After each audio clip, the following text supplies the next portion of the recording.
Right then, today it's time for another install, something I've wanted for a very long time, a Wolfbox G900 Pro mirror with reverse camera, dash cam and GPS speed. Something I've been lasting after for quite a while. Finally got my hands on one. I'm going to do the install and a little bit of a test, and hopefully it helps you make the decision. Loads of people I know have got them and absolutely love them. Let's get cracking.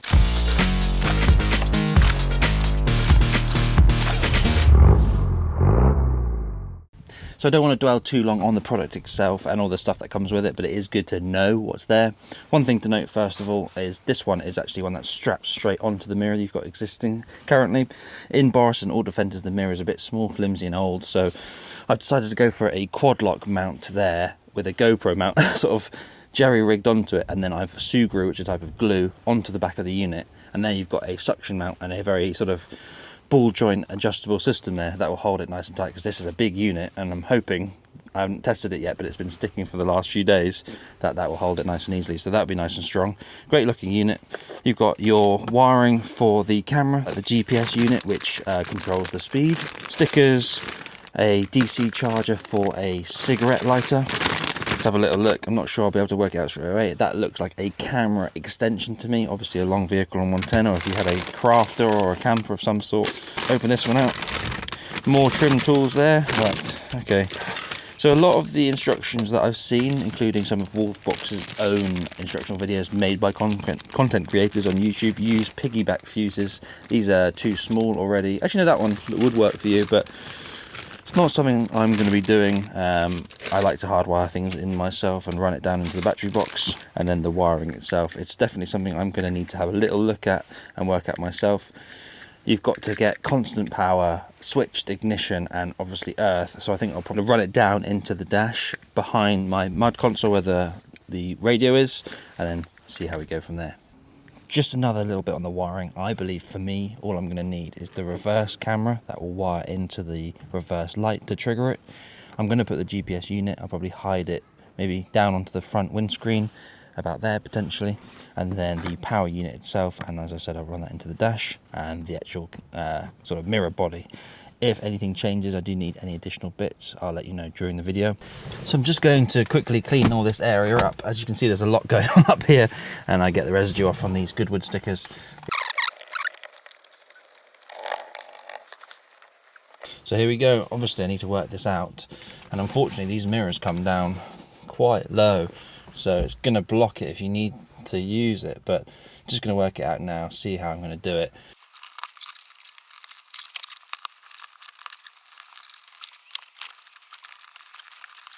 Right then, so there you go. It's looking pretty good. These sun visors do come down in front of it a little bit. They're designed to work with the old one, which is about half the size as I said, but generally that position's looking really good. Very happy with that. Nice easy install there, but unfortunately it's the wiring part is a bit of a pain. So it's probably time to get cracking with that, isn't it? So I haven't really recorded this bit and I've got some progress done. I would say this is the most tricky bit for me and probably won't be an issue for you. That's why I haven't filmed it, but I will show you how I've done it.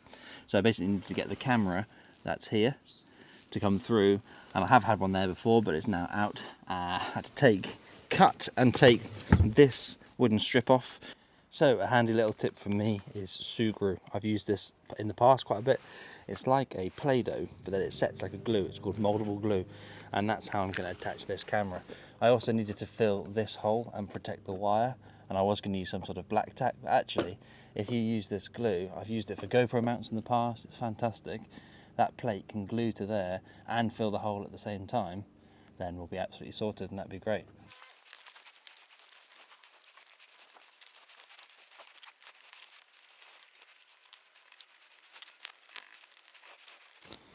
So there you go then. Not the neatest product to use probably, but I'm not a perfectionist with Boris, and that looks really good. Also will dry super hard, and if it can hold a GoPro onto a motorbike helmet, then that's going to be pretty good there. So now what I'm going to do is run this cable that goes all the way to the front of the car for the camera down into the back of this shelf here. There is a little gap which I'll push it down into, but then I've got some Gorilla Tape to stick it to the sort of bits that I need to it, so it stays in there, doesn't get hooked up on things. So there you go, comes out of that hole there, that Gorilla Tape holds it in, and then it's actually hidden all the way back, halfway through Gorilla Tape there as well. and then it's taped there, and this bit's now ready to go up through there, along there, and then across to the actual unit. So we're getting there with this one, and then we'll have 2 more wire sort of situations to go. But we're definitely making progress. That's the hardest bit, I'd say, in my head, but I've probably jinxed it now. So the next thing I'm going to do is take the 2 trim clips out of here and 2 screws out of there and there to run the cables back this way.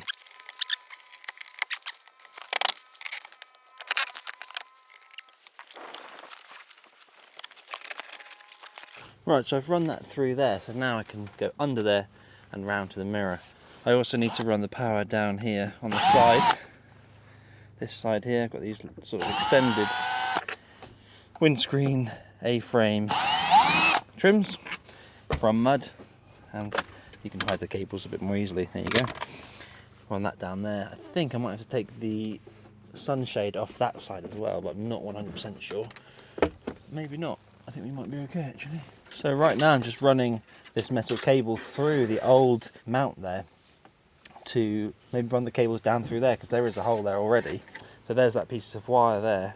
Now you just need to wrap the power cord and the camera cord around there and pull it through, and it should come out that hole and plug into there. And I'm just going to attach these cables to the wire. Now from experiencing this, I can tell you it's best to do one at a time. So there you go, all the cables are now through, pulled. It's a bit tricky, and you know, there may be better ways to do it, but that worked for me. Now we just need to plug these in, neaten it up, and then pull them through here, get rid of some of this slack, and then we can neaten it up.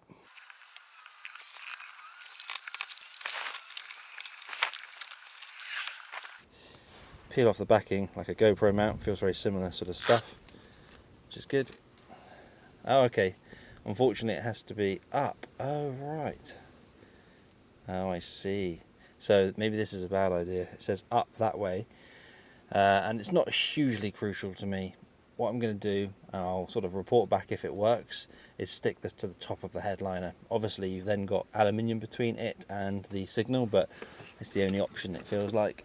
Also, what I'm going to do is run this black cable down the A-frame there with these 3 other cables, and then tuck this transformer down into here. There's a bit of space there, which is good. Use the Gorilla Tape again, or whatever you want to use. Hide that down there, and that can live there. And also, if it gets warm, it's actually slightly protected. It'll be slightly cooled by the vents as well, but that's going to live down there, and I'll find a place where it doesn't rattle too much. So I'm really getting there now. Just the final bit of wiring to do. Recapping that the wiring's all done there, wired in there, locked up. The power line goes down to there. The little transformer part, if you can see that, is there stuck. This cable's ready to be run down to the dash. That's the last bit. 2 trim clips are now back up there, and this A-frame section is pretty much back there, even though it doesn't do that properly. So all I need to do now is wire the live in behind the dash, and hopefully I can find that, and it should be good.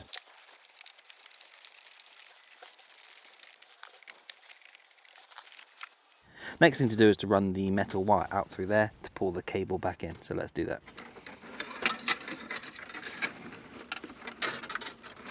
I'm just going to pull it back through. The end of this one is quite thick, but hopefully if I just keep wriggling it back and forwards, it'll come free. There you go, look at that, lovely.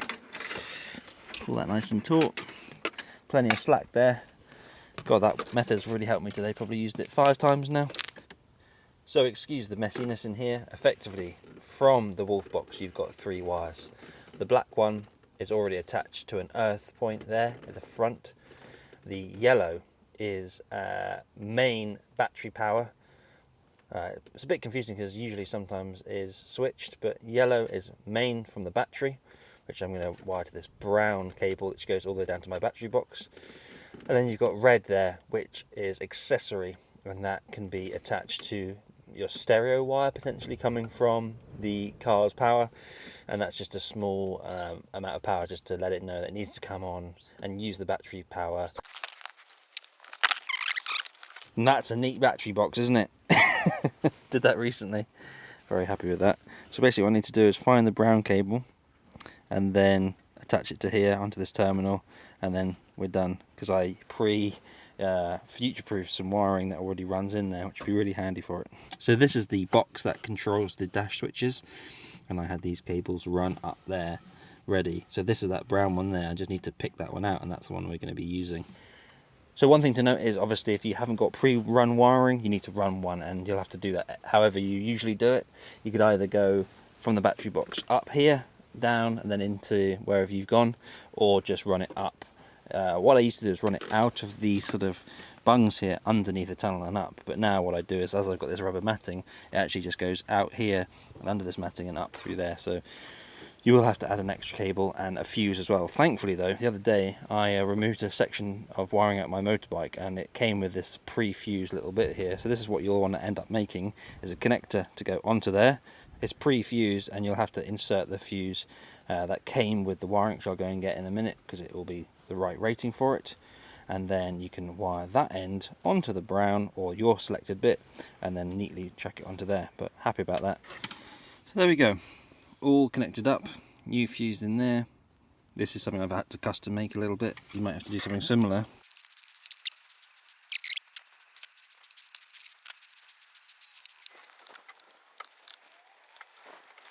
So what I just did was remove a bullet connector just like this. I've got another one spare here to go back on, and that's going to be our ignition live, accessory live, which is this red one, ACC. I've taken the little bullet connector off of there as well.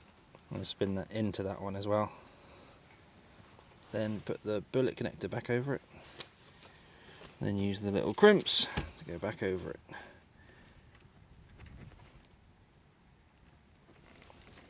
There you go, nice and tight on there.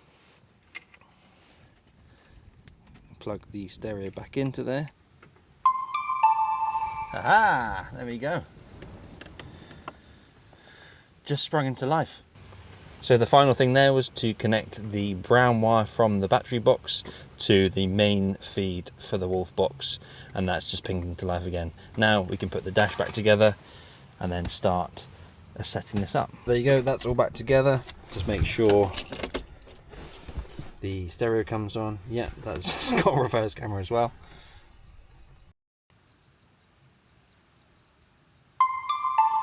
A little bit of a delay for that, but it's definitely working. There you go. Nice to know. I think all we need to do now is set it up, but first of all,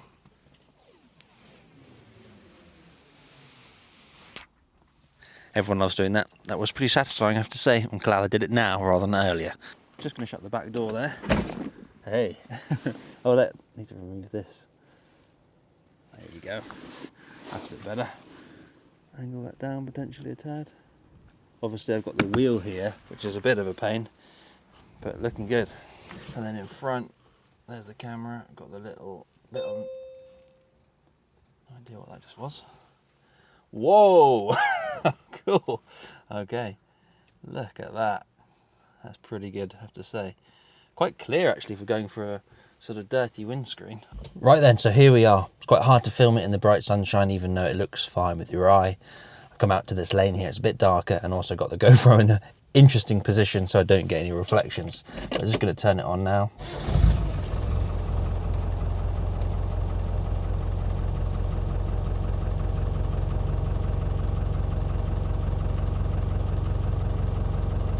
And there you go, it's come on. Thankfully, I've managed to turn the sound off for all the touch controls and when it comes on. Really liking that. Obviously, as I said earlier, you can scroll right down, see if you're going to hit a car, which you hopefully won't now, and then you can go all the way up to see right behind you as if you're using your normal mirror.